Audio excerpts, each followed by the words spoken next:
중년의 아내가 안방 화장대 거울을 바라보다가 남편에게 이렇게 얘기했습니다. 여보, 내 몸매가 형편없어 보여요. 온통 군살이고 얼굴에는 주름까지 자글자글하니까 여기 기미도 난 것 같고 팔뚝도 두꺼운 것 같고 다리도 퉁퉁 부은 것 같고 너무나 내가 속상해요. 너 나한테 뭐 칭찬할 점 없나요? 라고 남편에게 물어봤습니다. 그래서 남편이 당연히 있지 라고 대답하니까 아내가 기쁜 마음에 뭐예요? 라고 물었습니다. 남편이 얘기합니다. 아직도 시력은 정말 좋은 것 같아. 사랑하는 성도 여러분, 안다고 다 얘기하는 게 아니고요. 생각할 이상을 품지 않는 것이 지혜로운 줄 믿습니다, 여러분. 신앙생활 하다 보면 참 많은 것을 우리가 생각하고 고민하고 바라보게 됩니다. 때때로 무엇이 옳은지, 때때로 무엇이 틀린지 여러분 헷갈릴 때도 있죠. 근데 그 중에 가장 힘든 것 중 하나는 기준이 다르다는 것, 아마 이게 아닐까 싶습니다. 이번에 청년 수련회 은혜 가운데 잘 다녀왔는데 여러분, 그 일정 중 하나가 해수욕장에 잠깐 이제 방문한 것이 있었습니다. 근데 해수욕장에 가니까 그러면 그 해수욕장은 아무도 없는 거예요.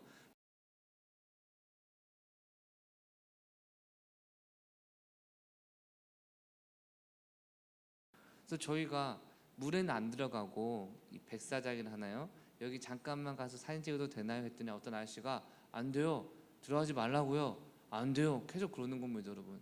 그래서 안 되나 보다라고 하는데 저쪽에서 어떤 부부 가족 여러분 물을 찰랑거리면서 물속에 들어가 있는 겁니다, 여러분. 그러니까 그 순간 저희 모든 표정이 뭐야, 누구는 되고 누구는 안 돼? 라고 아저씨를 딱 쳐다보던 찰나에 아저씨가 사인을 올리면서 삐 나오세요 나오세요 삐 하고 이러면 틀더라고요, 여러분. 그때요 잠깐 마음이 편안해졌습니다, 여러분.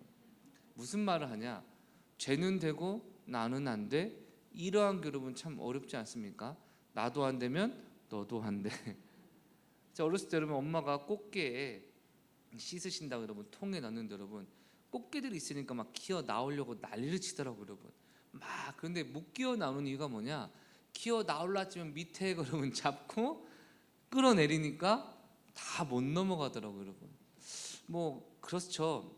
절대적인 기준이 옳다면 문제될 건 없습니다. 그런데 분명히 내 기준에서 저거는 안 되는 건데 되는 것처럼 보이고, 분명히 하나님 말씀에 이것이 맞다고 했는데 그렇지 않은 저 사람은 잘 되는 것처럼 느껴지고, 하나님 말씀대로만 살고 있는 나 자신은 뭔가 손해보는 것 같은 생각이 들어서 진짜 못해 먹겠네 라는 생각, 저만 드십니까 여러분?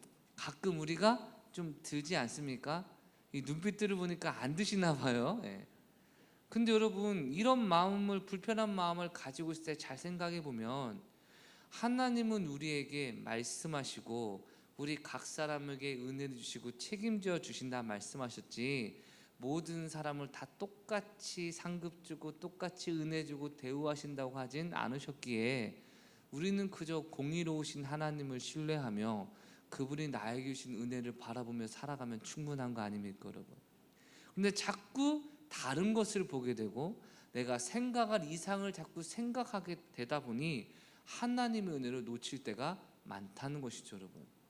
저는 실제 해본 적은 없지만 그 경주마, 이 돈 거시는 분들 있잖아요. 뭐라 하나, 경마라고 하죠, 그렇죠? 경마할 때 여러분 이 말들의 눈을 때때로 이렇게 가린다고 하더라고요.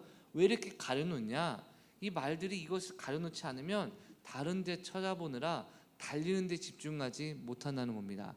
그래서 오직 시야를 앞에만 고정시키게 했을 때 이들이 전심전력으로 달려간다라는 이야기를 들은 적이 있습니다.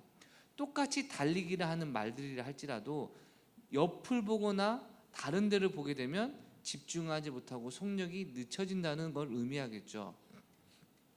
여러분, 우리가 신앙생활을 할 때 하나님만 바라보고 신앙생활을 해야지 자꾸 이 세상과 세상에 있는 사람들을 비교하거나 자신을 대입하거나 세상의 문화에 젖어 들어가면, 여러분 성경에서 말씀하시는 중요한 것 중 하나는 무엇이냐, 하나님 앞에 온전하지 못한 모습으로 설 수밖에 없다는 것입니다, 여러분. 오늘 본문은 로마서 12장인데요 그 결론 부분에 해당하고 또 또한 실제적인 구체적인 이 제안에 대한 내용입니다. 로마서 1장부터 11장까지의 내용은 어떻게 죄인 우리가 하나님의 자녀가 될 수 있는가, 하나님의 은혜를 어떻게 누릴 수 있는 것인가, 이 모든 것이 예수님이 십자가에 달려 죽으심으로 우리를 구속하신 그 은혜로 말미암은 것이다 라는 것을 1장부터 11장까지 설명하고 있습니다. 굳이 얘기한다면 어떻게 하나님의 자녀가 될 수 있는지에 대한 이론서라고 할 수 있겠습니다. 그런데 12장부터 16장까지의 내용은요, 이제 하나님의 자녀된 우리가 어떻게 그 은혜와 사랑을 누릴 수 있는지에 대해서 구체적으로 실천적으로 알려주는 내용입니다. 여러분, 지금 더운 날 자동차 에어컨 다 작동하시죠, 그렇죠? 자, 자동차 시동을 켜고 에어컨 버튼을 돌리고 온도를 조정하면 조만간 시원해집니까? 안 시원해집니까? 시원해집니다, 여러분. 우리가 이론적으로 조작하는 법을 다 배우는 것과 실제 더운 여름날 시동을 켠 상태로 에어컨을 조정해서 시원함을 느끼는 것, 여러분 중요합니까? 안 중요합니까? 중요합니다. 실제적으로 내 삶 가운데 실제적인 이 시원함이 느껴지듯 하나님의 은혜가 실제적으로 느끼는 것이 중요하다는 것이죠. 저는 자동차 기능 중 하나에 오토 슬립이라는 기능이 있습니다, 여러분. 그게 무엇이냐? 잠깐 정차 중일 때 시동을 일시 꺼서 기름값을 이제 절약하는 건데, 살짝 시동이 꺼져서 뭐 엑셀로 누르면 바로 시동이 켜지는 건데, 저는 그걸 항상 꺼놓습니다. 왜냐하면 잠깐 멈췄을 때 시동이 꺼지면 에어컨 바람이 엄청나게 시원하다가 시원하지 않게 되는 걸 제가 느끼기 때문에 저는 그 기능을 꺼놓습니다, 여러분. 그러니까 잠깐의 차이지만 시원함을 계속 느끼는 것이 저한테 중요하기 때문에 조작을 하듯이, 예수님을 믿으면 은혜 받는다, 예수님을 믿으면 복 받는다, 신앙생활하면 마음의 평강을 얻는다 라는 이론으로 느끼는 사람과 매 순간 예수로 인해 잠시라도 평안함이 빼앗기면 즉시 은혜를 구하고 기도를 하고 말씀을 읽음으로 주님 주신 평안을 실제적으로 누리는 사람은 여러분 분명히 다를 줄 믿습니다. 여러분, 사랑하는 성도 여러분, 주의 이름으로 호소합니다. 하나님이 말씀으로 약속하신 모든 축복의 말씀은 나에게 앞으로 이루어질 수 있는 것이 아니라 지금 이 순간 내가 누리고 체험해야 되는 축복인 줄 믿습니다. 여러분, 그렇게 될 것이다, 예전에 그래 봤다, 지금도 마음만 먹으면 그렇게 할 수 있다가 아니라 지금도 계속 누리고 있기에 잠깐이라도 그 은혜를 잃어버리게 되면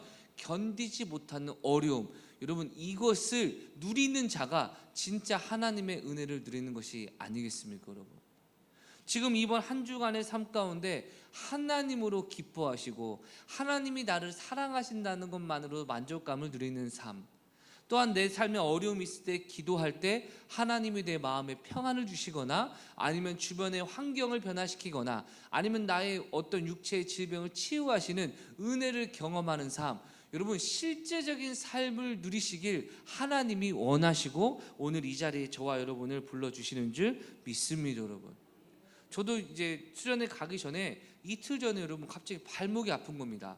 걷기만 해도 발목이 찌릿찌릿 아파서 이러면 여행 내내 이거 수련회 내내 힘들겠는데 생각이 들어서, 여러분 평소 같으면 제가 한의원이나 이런 데 안 가는데 바로 그날 한의원에 가가지고 진료를 받더니 그 다음날 좋아지는 것이 느끼고 수련회 당일날에 여러분 전혀 아프지 않고 괜찮은 걸 보면서, 야, 고은재 한의원 한번 기억하세요. 여러분 여기 동부시장 오거리인데 저는 거기가 제일 잘하고 무엇보다 중요한 건 여러분 쌉니다. 여러분, 그리고 대기 시간도 짧습니다. 여러분, 저는 어쨌든 최고의 이제 한의사 선생님인데, 역시 좋은 한의원이 있다는 것과 내가 발목이 아플 때 즉시 가서 내 문제가 해결되고 나았다라고 느끼는 건 다르지 않겠습니까? 여러분, 바로 그러한 은혜를 하나님이 저와 여러분에게 오늘 주시기 원하시는 것이죠. 그러면 한번 1절 말씀 읽어보겠습니다. 그러므로 형제들아, 내가 하나님의 모든 자비하심으로 너희를 권하노니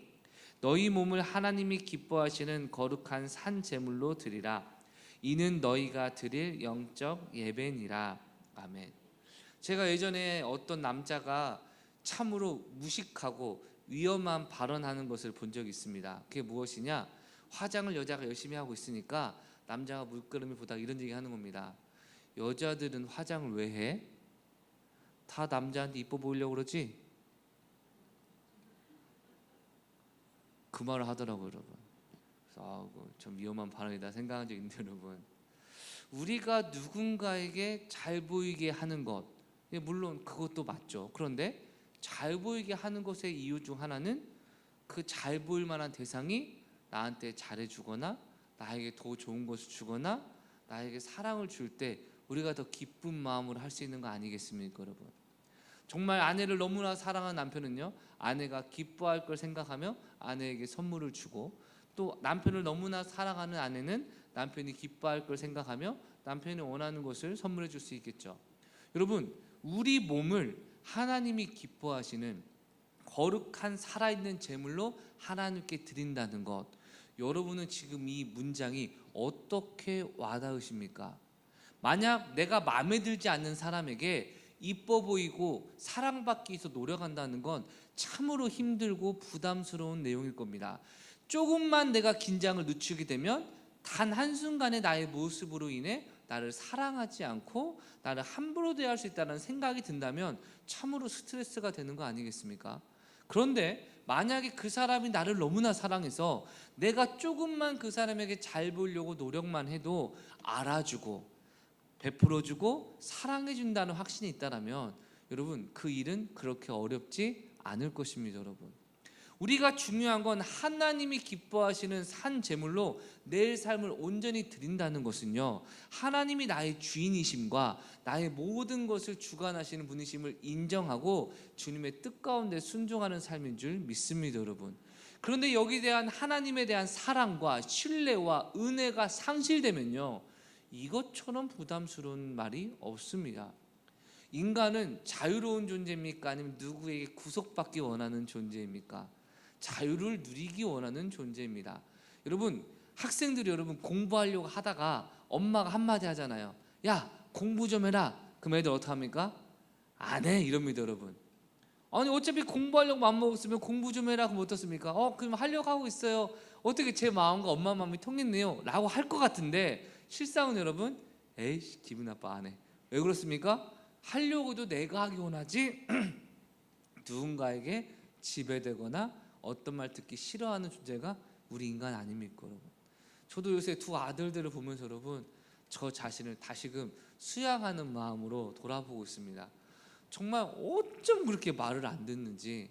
그리고 한 명이 잘못하면요, 한 명 편을 들어주죠. 네가 잘못했네. 그럼 좀 있다가 당한 애가 또 그대로 복수하면서 싸웁니다, 여러분. 그래서 저도 집 밖에, 저는 좀 이제 사역하다 보니까 집에 늦게 들어가는데 제 아내가 볼 때마다 여러분, 이렇게 캥하게 보면 오늘 좀 뭔 일이 있었구나 이렇게 보이기 마련인데요. 참 그 어린 아이들도요, 남의 말 진짜 징그럽게 안 듣는 모습을 보면 우리가 하나님의 말씀을 얼마나 듣고 있는지 젖수를 한번 돌아보게 되더라고요. 어저께는 둘째가 이제 엄마한테 엄마 이것 좀 먹어도 돼요 하니까 안 돼, 내일 먹어 하니까 여러분 이제 안 쓰던 방법을 쓰는데, 그러면 나는 이제 이거를 아빠랑만 먹어야겠다, 엄마가 먹으면 안 된다고 했으니까 아빠랑만 먹어야겠다 하면서 여러분, 제가 여기 있는데 계속 엄마 주위에서 그런 얘기를 하는 겁니다, 여러분. 저한테 오는 게 아니라 엄마 주위에서 아빠랑 먹어야겠다, 엄마는 안 된다고 했으니까. 근데 제가 갈등이 오더라고요. 왜냐면 저만 생각하면 그래 아빠랑 먹자, 엄마 주지 말자 하고 싶은데 그러면 가정 교육이 안 돼서 가만히 있었습니다, 여러분. 그러니까 이 어린아이도 여러분 자기 마음대로 뭔가 하고 싶으니까 자기 말대로 안 해주는 엄마를 어떻게든지 바꿔보려고 키를 쓰고 노력을 하는데, 여러분 신앙생활 하실 때 하나님이 나의 주인이심을 인정하고 그 뜻 가운데 순종하며 나아가십니까? 아니면 어떻게든 하나님을 내 뜻 가운데 이끌어 보려고 노력해보고 애쓰고 최선 다하십니까? 대답하면 안 되죠, 그렇죠? 근데 안타까운 건요, 이러한 노력들은 결과가 좋습니까? 안 좋습니까? 안 좋잖아요. 역시 하나님의 말씀대로 했어야 돼. 내가 왜 그랬을까? 사랑하는 성도 여러분, 내가 하나님을 내 삶의 주인으로 인정하고 하나님의 뜻대로 살아가는 것은 여러분 실력의 문제가 아니라는 것이 오늘의 말씀의 핵심입니다. 가끔 우리가 주변 사람들을 보면, 이야 쟤는 진짜 은사인가 보다, 쟤는 진짜 똑똑하다, 쟤는 정말 감각이 있다, 나와는 실력 자체가 다른 선천적인 능력이다라고 보여지는 게 있지 않습니까 여러분? 제가 여러분 키가 179.6이었습니다 여러분 한때. 근데 지금 모르겠어요, 몇인지 모르겠지만 180이 안 돼가지고요 정말 제가 속상했거든요 여러분. 아니, 그런 눈으로 보지 마시고 여러분. 그래서 정말 제가 나는 180이 안 될까, 왜냐면 저보다 작은 친구가 어느 순간 1년에 막 10 몇 cm 3년 내내 커가지고 여러분 나중에 거의 190까지 보는 걸 제가 봤기 때문에 속상해하다가, 요새는 여러분 제가 주변을 살다 보면 제 주변에 저보다 큰 사람이 그리 많지 않다는 것을 보면서 좀 만족하고 자랑하고 있습니다 여러분. 어쨌든 기준 자체가 내 기준일 때와 실제의 기준이 다를 때도 여러분 여러 가지 그 변수가 발생할 수 있고, 행복감을 느끼냐 느끼지 못하느냐가 결정되게 되는데, 문제는 하나님의 뜻 가운데 살아가는 인생과 하나님의 뜻이 아닌 것을 살아가는 인생은요 결국에 결말이 완전히 다를 수밖에 없다는 것을 기억하시길 주의 이름으로 축원합니다 여러분. 그래서 주님은 우리에게 계속 강조하시는 것이 무엇이냐, 2절입니다. 너희는 이 세대를 본받지 말고 오직 마음을 새롭게 함으로 변화를 받아 하나님의 선하시고 기뻐하시고 온전하신 뜻이 무엇인지 분별하도록 하라. 아멘. 내가 내 삶을 하나님께 드리겠습니다 보다 더 중요한 건 여러분 하나님의 뜻을 분별하는 것인 줄 믿습니다 여러분. 다시 말씀드리지만 신앙은요 어떤 이 사람의 실력이 아니라 노력과 관심과 인내라는 것을 말씀을 드립니다. 아까 설명하다 말씀드렸지만 만약에 신앙생활도 내가 처음부터 은사가 많아가지고 조금만 해도 은혜 많이 받고, 어떤 사람은 은사가 없어서 열심히 해도 은혜 받지 못하는 것으로 천국과 지옥과 상급이 결정된다면 여러분 참 억울하지 않겠습니까? 그런데 하나님께서 우리 인생의 신앙을 딱 평가하신 거 보면요 얼마나 노력하고 관심 갖고 진심이냐가 중요하지 실력은 전혀 중요하지 않더라고요 여러분. 우리가 그런 얘기를 하잖아요. 부주의한 것에 대해서 우리가 종종 책망할 때가 있잖아요. 좀만 관심 갖고 돌아보지 왜 그랬어? 여러분 부주의는요 내가 한 번도 꼼꼼하게 메모하거나 관심 가지면 잘 체크할 수 있습니까 없습니까? 있습니다. 많은 어머님들 포스트잇 냉장고에 붙여놓으셔서 해야 될 일도 적어놓으시기도 하잖아요, 그렇죠? 여러분 2절을 보시면 하나님께서 우리에게 명령하신 게 4가지가 나옵니다. 첫 번째 뭡니까? 이 세대를 본받지 말라는 것이고, 두 번째로 마음을 새롭게 하라는 것이고, 세 번째는 새롭게 하는 것을 언제까지 합니까? 변화가 나타날 때까지 하는 것이고, 네 번째는 그렇게 될 때 하나님의 선하시고 기뻐하시고 온전한 뜻이 무엇인지 분별하도록 노력하고 연구하고 관심 갖는 겁니다 여러분. 어떻게 보면 너무 까다롭게 보일 수 있지만 여러분 그렇지 않습니다. 하나님께 내 삶을 드린다는 건요 이 세대를 본받지 않고 마음을 새롭게 하고 변화를 받아서 매 순간 하나님과 발걸음을 같이 하고, 하나님이 원하시는 것이 무엇인지 바라보고, 하나님이 나의 주인이심을 인정하여 주님 지금 내가 무엇을 해야 하나님이 기뻐하시는 뜻을 살아갈 수 있을까요? 하나님 이 일이 정말 하나님이 기뻐하시는 일인가요? 내가 기뻐하는 일인가요? 꼼꼼하게 주님께 묻고 주님의 뜻을 구하는 모습, 여러분 이것이 하나님이 축복하는 삶의 모습이기 때문입니다 여러분. 저는 목회자로서 단언컨대 하나님의 뜻을 몰라서 불순종하는 사람은 거의 없다고 확신합니다. 몰라서 불순종하는 거면요 하나님께서 알게 하시는 순간 바로 변화됩니다. 대부분의 경우는요 알면서도 인정하지 않아서 내 마음대로 하면서도 하나님의 뜻을 모르겠다라고 외치는 것뿐이지 거의 대부분은 하나님의 뜻을 모르지 않습니다. 왜냐? 성경만 여러분 하나하나 적용해도요 90% 정도 나를 향한 하나님의 뜻이 전부 드러납니까? 안 드러납니까? 드러납니다. 돈과 하나님을 겸하여 섬길 수 없다. 신앙이 우선이냐 돈 많이 버는 것이 우선이냐, 어떤 게 하나님의 뜻입니까? 바로 할 수 있죠, 그렇죠?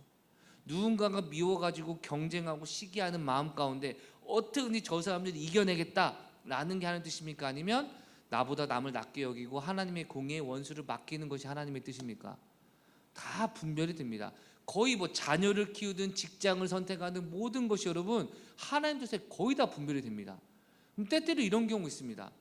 목사님, 왜 A 직장 갈까요? B 직장 갈까요? 그럼 제가 많은 경우는 얘기합니다. B 직장 가지 마. 왜요? 신앙생활 하는데 방해돼. 신앙생활에 은혜 못 받아. 거기 신앙생활은 어려워. 바쁜데 무슨 정신없이 하나 바빠서 먹고 사는데 바쁘는데 언제 예배드려? 언제 봉사드려? 열의 아부 그렇게 결정이 됩니다. 여러분 그렇습니까? 안 그렇습니까? 거의 결정됩니다. 근데 열의 하나 정도는 제가 이렇게 대답합니다. 몰라, 네 마음대로 해. 목사님 왜요? 둘 중에 하나 하나님 뜻을 정해주세요. 목사님이 볼 때 두 직장 모두 신앙생활하는 데는 전혀 방해되지 않고 어떤 직장을 선택해도 네가 신앙생활하는 데 문제가 없으니까 네가 하고 싶은 대로 가.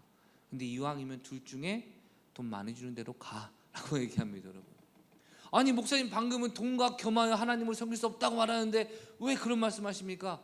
다시 설명드립니다. 여러분, 신앙생활과 하나님을 예배하고 주님의 뜻 가운데 봉사하고 제자되고 전도하고 예배드리는 사역의 삶을 방해하는 것이 대부분 돈과 명예와 세상 아닙니까?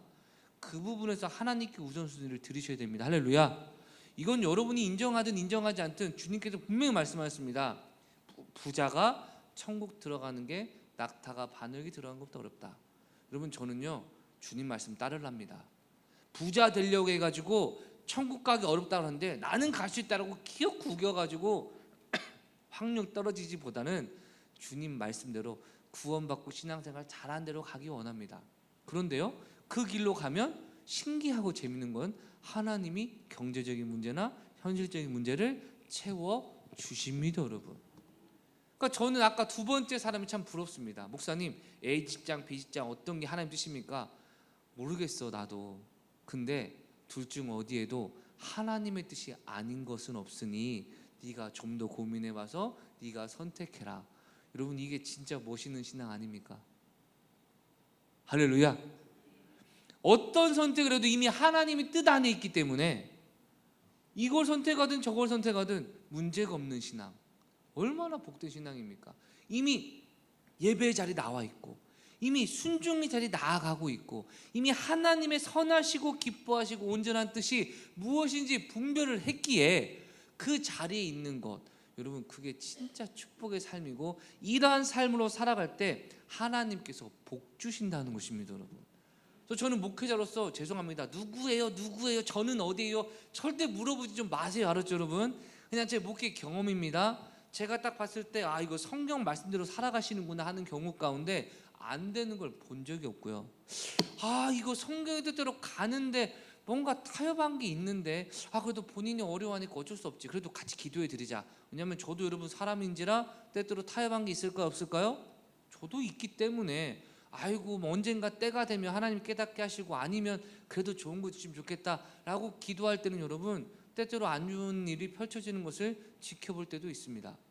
물론 하나님의 뜻대로 살아갈 때 때때로 힘든 경우도 존재하지만 결론은 언제나 하나님이 좋은 거 주신다는 것 알고 계시지 않습니까? 여러분, 여러분 기독교 신앙서적이나 성경을 읽으면서 우리 인생을 어떻게 성공하고 어떻게 경영하고 어떻게 복받고 어떻게 명예롭게 하는지에 대한 예수님이나 사도들이나 성경의 말씀이 떠오르시는 게 있으십니까?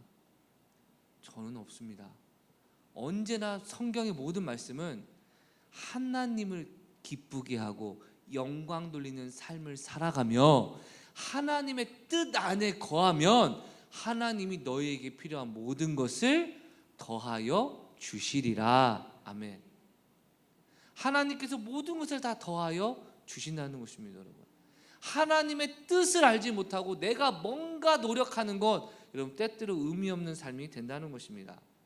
어떤 아내가 여러분 평소에 화장을 잘하지 않는데 그날은 남편을 좀 남편의 생일을 맞이하여 깜짝 파티를 하려고 여러분 화려하게 치장을 했습니다. 미용실도 가고 메이크업도 두껍게 가고 옷도 백화점 새로 사고, 그러니까 여러분 스타일이 완전히 이전과 다른 여자가 됐겠죠, 그렇죠? 그리고 남편의 회사에 찾아갔습니다. 퇴근 시간이 되어 남편이 걸어 나오니까 아내가 몰래 뒤따라가면서 장난스럽게 속삭였습니다. 너무 멋져서 쫓아왔어요. 저랑 식사하시면 어때요? 라고 얘기했습니다. 남편 여러분 여자를 딱 쳐다보더니 한마디 하고 갔습니다. 뭐라고 했을까요? 됐어요. 댁은 내 마누라랑 너무 닮아서 재수없어.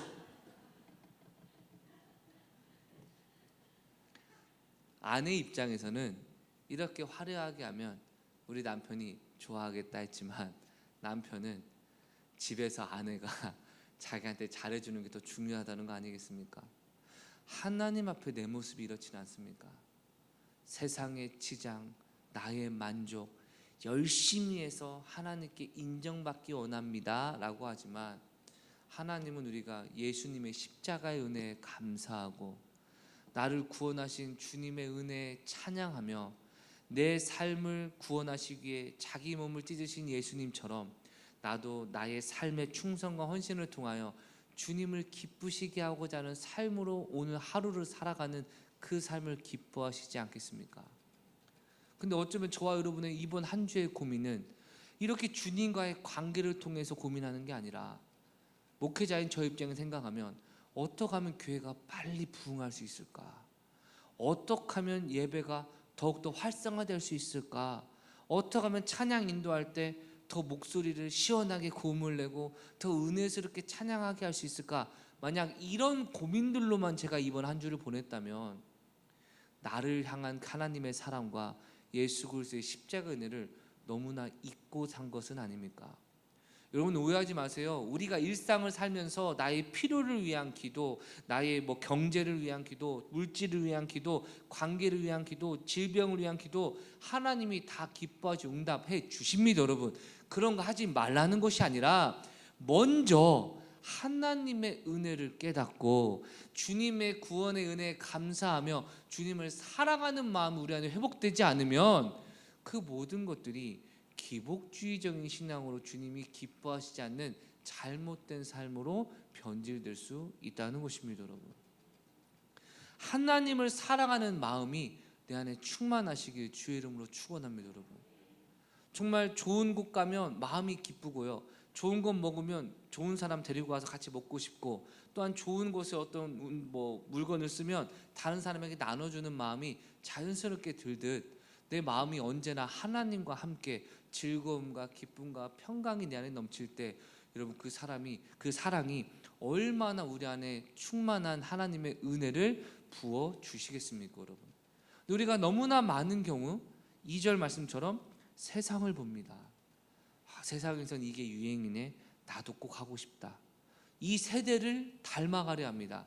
요즘에는 뭐가 대세라는데 나도 그렇게 하고 싶은데, 내 주위의 친구들은 전부 이거 가지고 있는데 나도 그거 하나 가지고 있어야 되지 않을까? 내 주변 사람들은 전부 이렇게 하는데 뭔가 카멜레온이 상황에 적응을 하듯이 예수 믿는 저와 여러분이 하나님의 뜻 가운데 거하고자 하는 마음보다 사람들에게 인정받고 사람들에게 뭔가 명예롭고 싶은 그런 마음들, 여러분 이미 예수님은 이러한 사단의 유혹에 승리하셨습니다. 여러분, 이것은 우리 마음이 아니라 사단이 우리 마음에 예수님을 떠나게 하려는 유혹임을 기억하게 하셔야 됩니다. 여러분, 기억해야 됩니다. 여러분, 예수님이 40일 광야의 기도를 마치시고 오실 때 사단이 테스트하잖아요. 첫 번째 뭡니까? 물론 병행 구절만 다르지만 첫 번째 중 하나가요, 돌을 떡으로 만들어 먹어라. 육신의 정욕을 추구하는 마음을 자극하잖아요.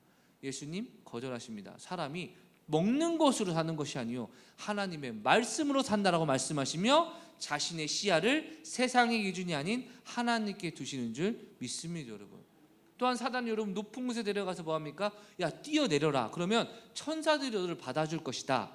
하나님의 말씀을 내 마음대로 이용하려는 습관, 여러분 이 부분은 좀 깊이 들어갈게요. 살짝만. 하나님이 높은 곳에 떨어진 자를 보호해 주시는 것이 맞습니다. 성경의 구절이. 그런데 내가 떨어지면 구해주나 한번 보자, 내가 떨어지면 하나님이 구해 주시겠지 라는 마음으로 하나님을 조종하려 하고 하나님의 뜻보다는 내 뜻을 우선시 앞세우는, 어차피 뛰어내려도 하나님이 보호해 주실 거니까, 그러한 마음은 여러분 하나님이 기뻐하시는 마음이 아닌 죄악된 모습인 줄 믿습니다. 여러분, 예수님이요 단호하게 거절하십니다. 사단 또 어떻게 합니까? 예수님을 가장 높은 산에 데려가서 천하의 모든 만국의 영광을 보여주며 섬뜩한, 지금 생각해도 섬뜩한 말을 하죠. 내게 절을 하면 이 모든 걸 너에게 주겠다. 왜냐하면 이것들은 내게 주어진 것이기 때문이다. 다시 말씀드릴게요. 사단이 예수님을 유혹하며 천하 만국의 모든 영광을 보여주면서 하는 말이, 이것은 나에게 주어져서 내가 원하는 자에게 주는데, 예수 네가 나한테 절을 하면 내가 이 영광을 주겠다. 여러분, 예수님은 단호히 거절하셨죠? 그럼 묻습니다. 그럼 지금도 세상의 모든 영광과 좋아 보이는 세상의 많은 것들 누구의 것입니까? 사단의 것입니다. 사단이 자기가 원하는 자에게 줄 수 있습니까? 없습니까? 줍니다. 그런데 예수 믿는 하나님의 자녀들이 그 영광을 쫓아 살아간다면 얼마나 끔찍한 일입니까? 그래서 성경은 여러 군데에서 반복해서 경고합니다. 이 세상과 세상을 사랑하지 말라. 이 세상에서 잘되고 세상에서 성공하는 것을 사랑하고 욕심내지 말라. 그러면 너의 마음속에 하나님을 사랑하는 마음이 없다. 가늠한 여인들아, 세상과 벗이 되는 것이 하나님과 원수되는 것을 알지 못하느냐. 여러분, 세상에 좋아 보이고 성공하고자 하는 정욕적인 모든 것이 하나님께로부터 온 것이 아니라 사단으로부터 왔다라고 경고하는 것입니다. 여러분, 그렇기 때문에 만약에 지금 이 자리에 있는 여러분 가운데 나는 저걸 꼭 하고 싶어, 저 세상에 있는 걸 꼭 이룰 거야 라는 욕심에 사로잡혀 있다면 이미 하나님의 사랑도 사라져버리고 하나님의 보호하심과 은혜도 상실될 것입니다. 그럼 우리는 어떻게 살아가야 되나요? 주님은 거듭 말씀하십니다.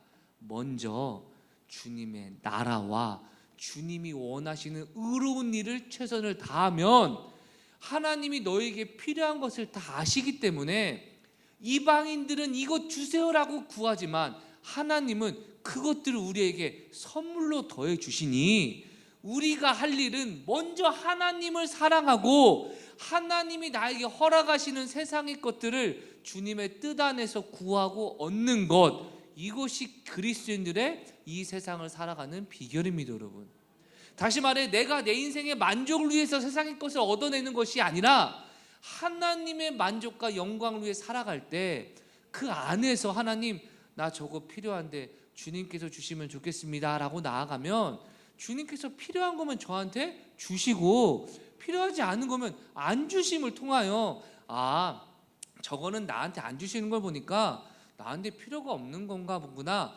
주님 안에 만족하게 하시고, 또는 하나님께 허락해 주심으로, 이야, 정말 주님께서는 하나님을 사랑하는 자에게는 필요하다고 생각하는 것을 다 채워주시는 너무나 좋으신 분이시구나. 주님, 내 남은 인생을 먹고 마시는 데 쓰지 않고 주님의 나라를 위해서 계속해서 충성할 터이니 하늘에는 상급이 쌓이게 하여 주시고 이 땅에서 필요한 것은 하나님께서 공급해 주사, 너무 부족하여서 내가 세상을 욕심내지 않게 해주시고 너무 부요하게 하셔서 내가 교만하지 않도록 일용할 양식, 오늘 하루 쓸 양식만 하나님께서 주시면 나는 매일매일 일용할 양식을 구하겠습니다. 할렐루야.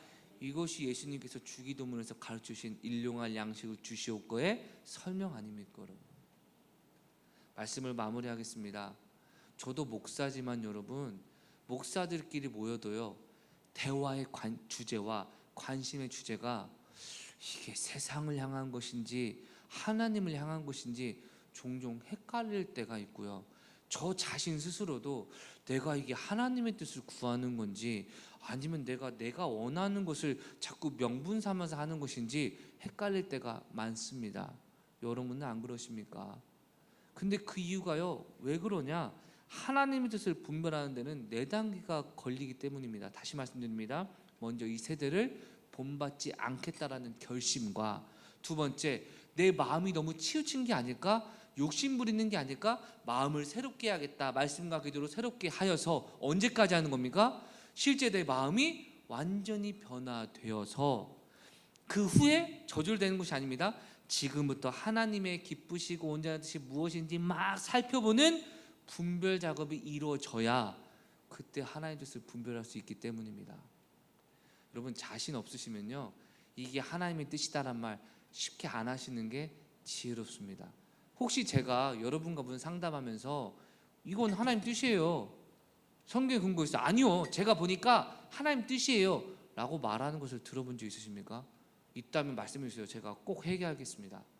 저는요 함부로 이게 하나님 뜻이다, 그래 하나님 뜻인 것 같다 라고 얘기하지 않습니다.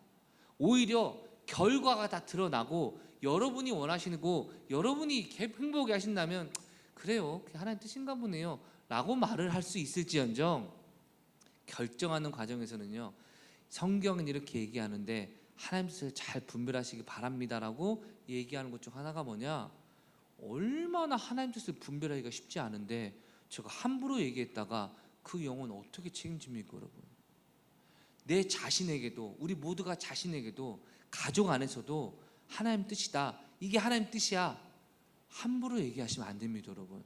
정말 신중하게 하셔야 되고요, 무엇보다 하나님 뜻을 깨닫기 위해서는 세대를 본받지 않으셔야 되고 마음을 새롭게 하고 변화를 받아 하나님의 뜻을 구하십시오. 할렐루야. 오해 없으시길 바라는 마음으로 말씀드립니다. 비싼 옷, 명품 사세요. 좋은 차 타세요. 좋은 집 사세요. 맛있는 거 먹으세요. 대신 오실 때 포장 하나 해서 저도 좀 주세요. 제가 말하고자 하는 건 우리는 누리면 안 된다, 수도원에 갑시다, 어떤 이단처럼 피지에 가가지고 농사 짓고 삽시다, 그게 아닙니다 여러분. 중심이 하나님께 있는 사람은요 세상의 것을 누리면서도 주님이 아닌 것 같은데 하면 그래요? 그럼 안 할게요, 언제든지 내려놓을 수 있습니다 여러분. 근데 이거 아니면 안 돼, 꼭 사야 돼, 이러면 이런 것이 이미 중심이 다 무너진 가짜 모습이라는 것이죠 여러분. 하나님은요 안 속으십니다. 내가 진짜 하나님을 원하는지, 하나님을 원한다고 말하며 내가 원한다고 하는지 안 속으십니다. 어떻게 해요? 결론을 통해서 대부분 알게 하십니다. 내 스스로 알잖아요 내가 왜 안 되는지. 내 스스로 알잖아요 내가 왜 어떤 부분이 잘 되는지. 내가 잘 되는 부분 압니까 모릅니까? 잘 되는 사람 얘기 들어보면 이유가 있습니까 없습니까? 안 되는 사람 이유 들으면 이유 있습니까 없습니까? 다 있습니다. 이 시간 말하고자 하는 건 정죄하고 비난하는 게 아니라 알았다면 잘하고 있는 건 하나님 은혜 가운데 계속 잘하게 구하시고, 안 되는 건 다시금 이 세대를 본받는 것이 아닌가, 내 마음이 새롭게 됐나, 변화를 받아서 다시 한번 하나님 뜻을 분별하여서 주님의 뜻 안에서 늘 평안과 기쁨과 축복 얻는 삶을 살아가시길 축복합니다. 단언컨대 하나님의 뜻을 구하면 반드시 하나님이 책임져 주십니다 여러분. 제가 44살인데요 정말 단 한순간도 하나님의 뜻대로 되지 않은 것을 경험한 적이 없습니다. 제가 실수해도 실수한 대로 하나님 뜻 안에 징계하시고 고쳐주시고, 제가 잘해도 잘한 것 가운데 칭찬하시고 회복시켜 주시고, 우리의 좋으신 하나님 안에 늘 만족과 기쁨을 추구하셔서 늘 형통하고 영혼이 잘됨 같이 범사에 잘 되시는 저와 여러분 되시길 주의 이름으로 축원합니다. 기도하겠습니다. 하나님, 우리의 모든 삶을 주관하시는 하나님 앞에 나아갑니다. 주님, 제가 지금 때때로 잘못되고 있다 할지라도 말씀 안에 거하고 있다면 반드시 좋은 것을 주님 주실 주님을 기대하고 믿음으로 나아가오니 평안하게 하여 주시옵소서. 주님, 내가 잘못된 것으로 열매를 얻지 못하고 있다면 다시 한번 주님 앞에 나아가 복음으로 주님 앞에 순종하여 내 삶의 모든 형통을 통하여 영광 돌리는 하나님의 제자로서 살아가게 하여 주시옵소서. 이래나 저래나 우리의 모든 삶을 통하여 역사하실 주님을 기대하며 나아가오니 이 시간 우리를 형통케 하여 주시옵소서. 우리 잠시 기도하겠습니다. 신실하신 하나님, 하나님의 뜻을 분별할 수 있는 지혜와 명철 허락해 주사 이 세대를 본받지 않게 하시고 이 세대의 가치를 추구하지 않게 하셔서 세상과 번타여 세상과 세상을 사랑하여 하나님의 은혜에서 떨어져 나가는 것이 아니라 오직 있는 것을 자족하는 마음으로 감사와 기쁨으로 먼저 그 나라와 의를 구하며 나아갈 때 우리에게 모든 것을 더하시고 구하는 이마다 허락하시고 응답하시는 신실하신 하나님 안에 참된 평강과 감사로 주님께 영광 누리는 천성의 모든 가족 되게 하여 주시옵소서. 신실하신 하나님, 여전히 우리를 사랑하시고 지금 이 자리에서도 우리를 변화시키기 위해 은혜의 자리로 초대하시는 아버지의 은혜를 바라봅니다. 부정적인 생각이 아닌 기대하는 마음과 나를 여전히 고치시겠다라는 하나님의 의지를 보고 순종하며 감사하고 변화되는 시간 되게 하여 주시옵소서. 전성의 모든 가족의 삶을 책임져 주시고 형통케 하시고 은혜로 충만하게 하여 주시옵소서. 예수님의 이름으로 기도드렸습니다. 아멘. 이제는 우리 구주 예수 그리스도의 은혜와 하나님의 무한하신 사랑과 성령님의 교통하심의 은총이 이 시간 주님의 뜻을 구하며 주님의 뜻 안에서 안전히 거하며 축복된 삶을 공급받기로 결단하는 천성의 모든 가족 삶 가운데 이제부터 영원토록 함께 있을지어다. 아멘.